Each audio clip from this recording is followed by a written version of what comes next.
It's 12 a.m. and we won't sleep. You can't even look at me. You say, what a terrible mistake.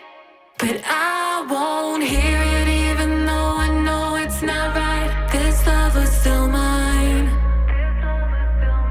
It was, it was, it was.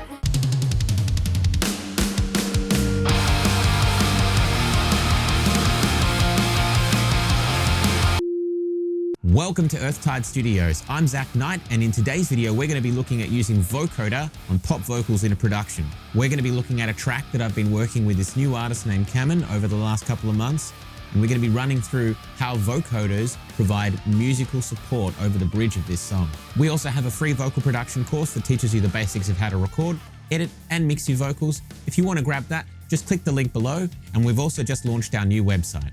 But for now, let's look at some vocoder.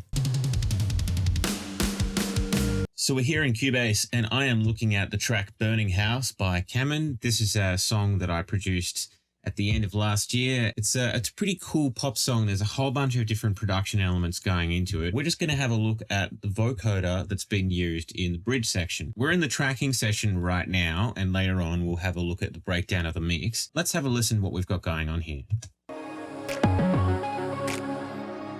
It's 12 a.m. and we won't sleep. You can't even look at me. You say, what a terrible mistake. But I won't hear it even though I know it's not right. This love was still mine. This love was still mine. It was, it was, it was. So there's a whole bunch of cool stuff going on with that vocal synth right there. And as you can hear, the music itself actually trails off, and the first whole half of the bridge is just vocals.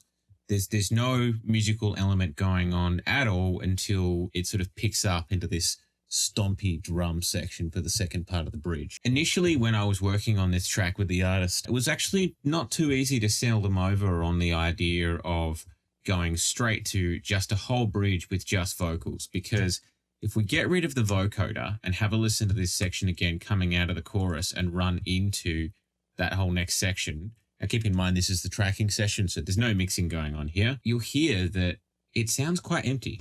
I needed my best friend, but I just saw a stranger in you. It's 12 a.m. and we won't sleep. You can't even look at me. You say, what a terrible mistake. Without the vocoder there over the bridge, it actually kind of sounds a bit empty. So let's look at rectifying that. For my vocoder in the session, I'm actually using VocalSynth 2 here by iZotope, and I'm pretty in love with the way that this vocoder works. It's super versatile. There's so many different ways that you can approach using it.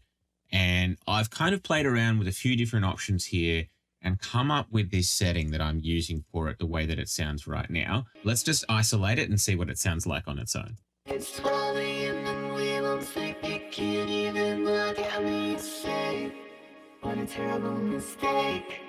But I won't hear it even though I know it's not right. This love is still mine. That's pretty cool. It's got a whole bunch of different characteristics going on there, and it's really sounding quite nice. So what I'll do is I'll break down how we are actually running into that vocoder. So the first thing that I've done here is I've duplicated the main vocal, and I've actually got that running here on this vocoder track. So this is a stereo track, and I've just dragged that main vocal down here and put it in line with the other main vocal up here. And before VocalSynth 2, I'm actually running FabFilter Pro Q2. And what I'm doing is I'm scooping out some of the low end here at 12 dB an octave, and some of the high end here at about 14.5K.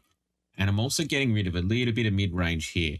The reason I'm doing this is I don't want any of that sort of room noise from, you know, breaths and like accidental bumping of microphone stands or anything along those lines picking up on the vocoder and driving that. Also, I wanted to get rid of this super high end just because I wanted to leave that for percussion in the mix. I wanted to get rid of a bunch of this mid-range here that's getting a little bit too pokey. Scooping that out before I hit the vocoder. Now let's have a look at VocalSynth 2. Now the first thing I need to note is I've actually set this up to be guided by MIDI. We can see we've got another track here, which is I've called Vocoder Guide. If I mute this track and play the vocoder, you'll hear that nothing happens.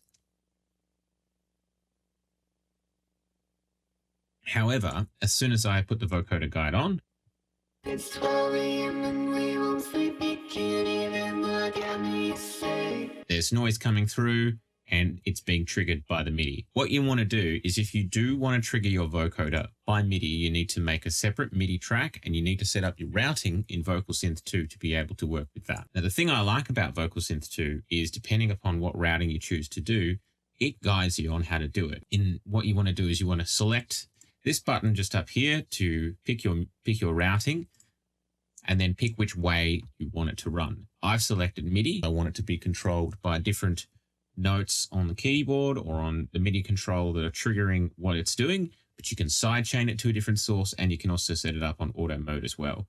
So what you want to do is you want to create your MIDI track here, as it's said, insert VocalSynth 2 on the audio track, and it needs to be the VST3 version of VocalSynth 2. Then you select VocalSynth 2 in the output section of your MIDI track. And if you're using a live MIDI device, make sure it's configured by going to devices/device setup. So I've set that up there in MIDI mode. In this particular track here, this being my guide track here, you go to your output routing and you type in vocoder, and then I make sure I select the correct one, which is here, vocoder 2, instrument VocalSynth 2. And now it's set up to route to that. So now that we've got that routed, I'll have a look at the settings that we've got going on VocalSynth 2 and why I chose them. So first thing I'm going to do is just bypass what we've got going on these different things here.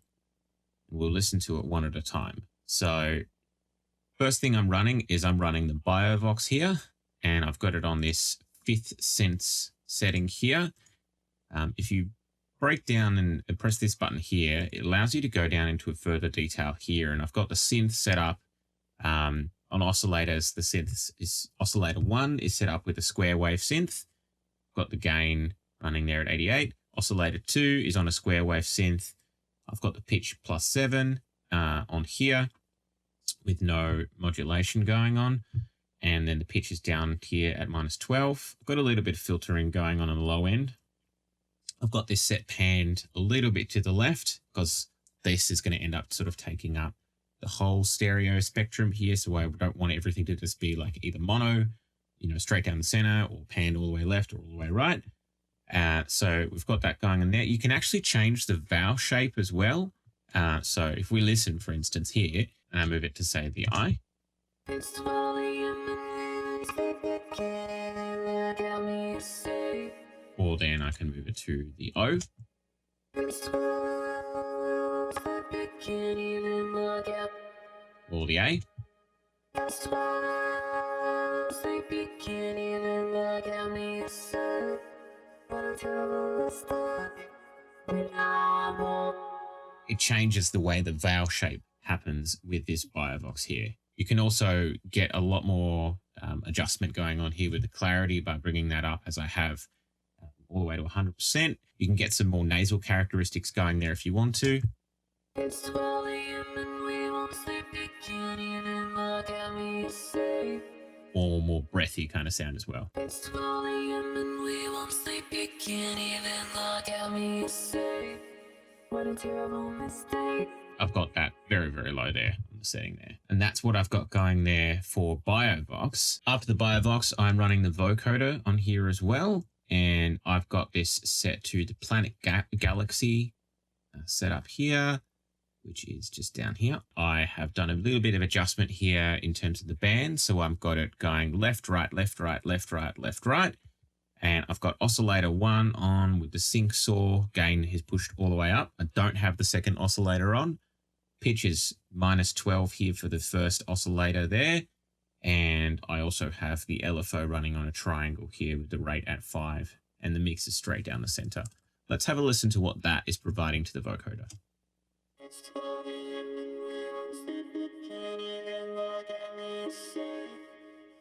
Kind of cool. It's giving it a little bit more of a vintagey kind of sound. Let's listen with the BioVox as well. It's 12 a.m. and we won't sleep. You can't even look at me say. It's nice. There's that kind of a bit more of a spread going on. The Biovox is pushed a little bit more to the left and the vocoder sitting straight down the center. Following along from that, I'm running the CompuVox, and this is on the bass grater setting. Kind of like the way that this works. It adds like a whole bunch of low end characteristic to the vocoder. The first oscillator is down 24 semitones, so 2 octaves. And the second one is just down 1 octave. And I've got it running on a triangle LFO over here. And this is morphed the shape 19. Just got this one running straight down the center as well. Let's have a listen to what the bass grater with the CompuVox is doing. It's 12 a.m. and we won't sleep. You can't even look at me and say, what a terrible mistake. It's adding this cool, nice, thick low end to the vocoder. Also note that the CompuVox is running at 80% volume. The vocoder is only 48 and the Biovox is 100%. So I've got them running at a different volume level here. And you can actually see, looking at VocalSynth here, depending upon the size of this area for each of the different colors, it actually represents how loud it is going and also where it's sitting in the stereo spectrum as well. So if you have a look here. It's 12 a.m. and we won't sleep. You can't even look at me and say, what a terrible mistake. It's just adjusting those there. You can also adjust the volumes by doing this as well. And next up in the vocoder, I've got the Polyvox running and I've got the Formant sitting on 2 and I've got Humanize at 23. I've pushed the character a little bit as well up to 10 and this is running all the way. And I'm filtering out a little bit of the low end, a little bit of the high end here. And I've got this panned 42 to the right to help bring out that full stereo-ness going on with the vocoder. Let's see what the Polyvox is adding. It's 12 a.m. and we won't sleep. You can't even look at me and say, what a terrible mistake. But I won't hear it even though I know it's not right. This love is still mine. Kind of cool. It's adding this real kind of slight roboticness to it, helping fill out that space and just sounds a little different and adds a little kind of nice flavor to the vocoder there. Those are the main settings of what I'm doing with VocalSynth 2. The other thing is I have a bit of gating running on here as well. So it basically means that if the level dips down too low, it's not going to be picking up what's going on with the vocoder. So it just means that it's only going to pick up clear consistency there with the vocal running into the vocoder. I also have the width pushed quite a bit. So it's really spreading the stereo widening of the vocoder to help it make it fill out what's going on. The reason I'm doing that is because there's no music running with this vocoder. I really want it to fill out, you know, the full stereo spectrum of what's going on for that bridge section there, because it's basically providing the musical support behind the vocal for the bridge section. I also have a bit of distortion running on the vocoder as well. I'm driving it just a little bit here. The tone's been pushed up a bit. I've got the mix running pretty high on that. I've got a nice cool quarter note delay running with a little bit of feedback, and the width has been pushed quite a bit on that delay, although the mix is actually quite low. I've also got a bit of chorus going on here, just helping spread the vocoder a lot more as well. I'm going to bypass those and we'll have a listen to what they are doing to the sound of the vocoder as they come in. It's 12 a.m. and we won't sleep. You can't even look at me and say, what a terrible mistake. But I won't hear it even though I know it's not right. This love was still mine. It's nice, just adding a bit of distortion, a bit of chorus, and a bit of delay to help it go. After VocalSynth 2, I am running FabFilter Pro Q2, and I'm scooping out the low end at 12 dB an octave here at 60 Hertz, just getting rid of all of that unnecessary low end that's been brought up there by having it pitched down -24 with that bass grater setting there on. Just don't need that extra low end there. You know, as much as there's not music going on here, I don't need the vocals filling out all the way down to, you know, 0 Hertz to 63. You don't need that kind of low end there. And lastly, I'm sending the vocoder itself through to a little bit of reverb. I have a plate reverb running here, which is Valhalla Room, sitting at 4 seconds here with no pre-delay. And it's pretty much got the A plate setting here. I've cut out the high end just a little bit and I've brought the depth down a little bit. And then I've got FabFilter Pro Q2 rolling off at 24 dB an octave at 270 Hertz and at 3200 hertz as well. So just helping to get rid of a bit of that low and high end there in the reverb. So now we've got the VocalSynth routing and settings set up. Let's have a look at the chords that are guiding what the vocoder is doing. I'll just combine these together so that we can actually see all of the chords together, but I'll just open them up here. And you can see that we have these chords here defining what is happening with the vocoder. So what I'll do is we'll just go one at a time and mute out what's going on. So the first thing I'm going to note is that I have an A flat here running the whole way through the vocoder section. It sounds just like this. It's 12 a.m. and we won't sleep. You can't even look at me say. Now, the reason I've got that there is that that is working as both a fifth and a major third for all of the movement that's happening with the main chords of the song. And the reason that I've got that there is to provide a whole bunch of harmonic reinforcement. But these are actually the chords that the song follows right here.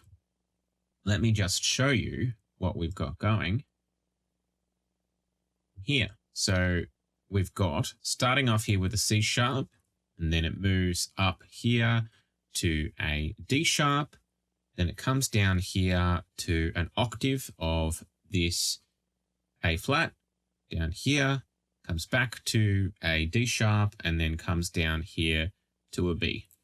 So this is where the majority of the movement is happening here, and it goes across this 4-bar section here. It's 12 a.m. and we won't sleep. You can't even look at me say. What a terrible mistake. But I won't. You can hear it sounds like it's following along with the chords that were happening in the chorus beforehand. Essentially it is. What I've done is I've changed it up a little bit. I've got the main foundational chords that we've got in the chorus, but I've made some few different movement things with what's going along at the top here.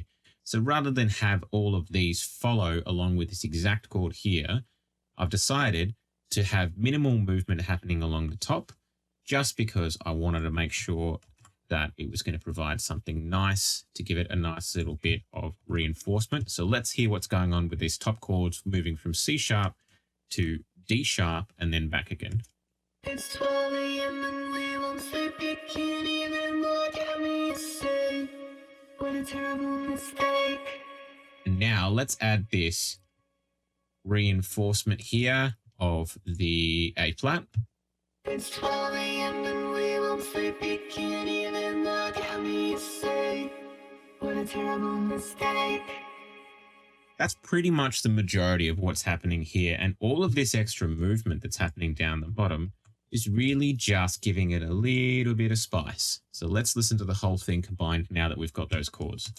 It's 12 a.m. and we won't sleep. You can't even look at me say. What a terrible mistake. But I won't hear it even though I know it's not right. This love is still mine. And that's it. Those are the chords that are running behind that whole bridge there. They continue on. And essentially it's providing this whole cool foundational thing. So now let's have a look at the final mix and hear how it all came out. So we're in the final mix session now. I printed out the vocoder that I had in the original tracking session, and we've got this here. Let's have a listen to what it sounds like with the bridge now. It's 12 a.m. and we won't sleep. You can't even look at me say. What a terrible mistake. It's pretty damn cool.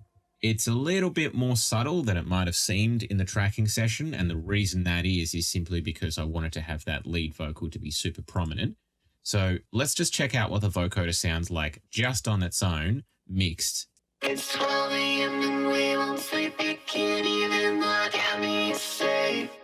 What a terrible mistake. So the vocoder sounds pretty cool there in the mix, and I've got a little bit of mixing going on there on here with it. I've got virtual mix rack doing a little bit of saturation, scooping out a little bit of mid-range at 3100 hertz, and also getting rid of a little bit of 1.3K.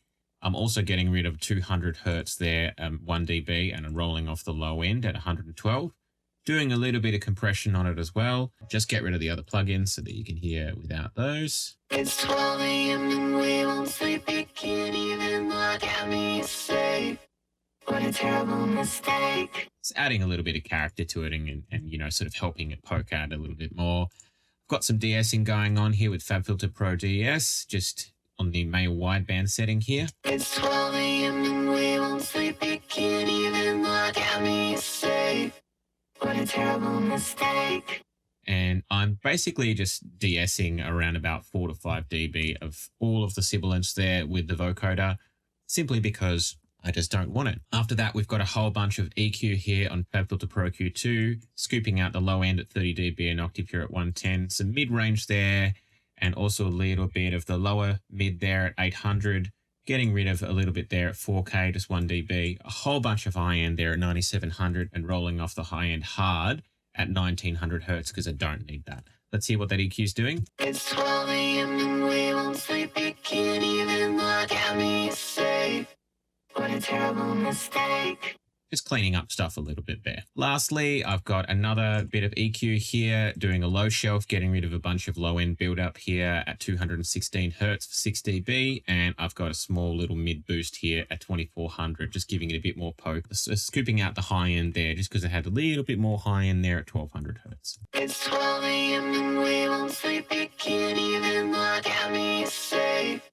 What a terrible mistake. And lastly, I have all of my reverbs and delays here. I'll run through those in another video, but suffice to say they're helping it stand out a nice amount in the mix. It's 12 a.m. and we won't sleep. You can't even look at me safe. And with everything going on with the mix, sounds like this. It's 12 a.m. and we won't sleep. You can't even look at me safe. Sounds lovely. So there you go. That's just one way that vocoder can provide some incredible support and really, really interesting dynamic musicality in a song. There's lots of current songs that have been using techniques similar to this, and I'd really love to hear anything that you've been working on that utilizes vocoder. Throw a comment below and let me know. And don't forget about our free vocal production course. But for now, take it easy. Bye!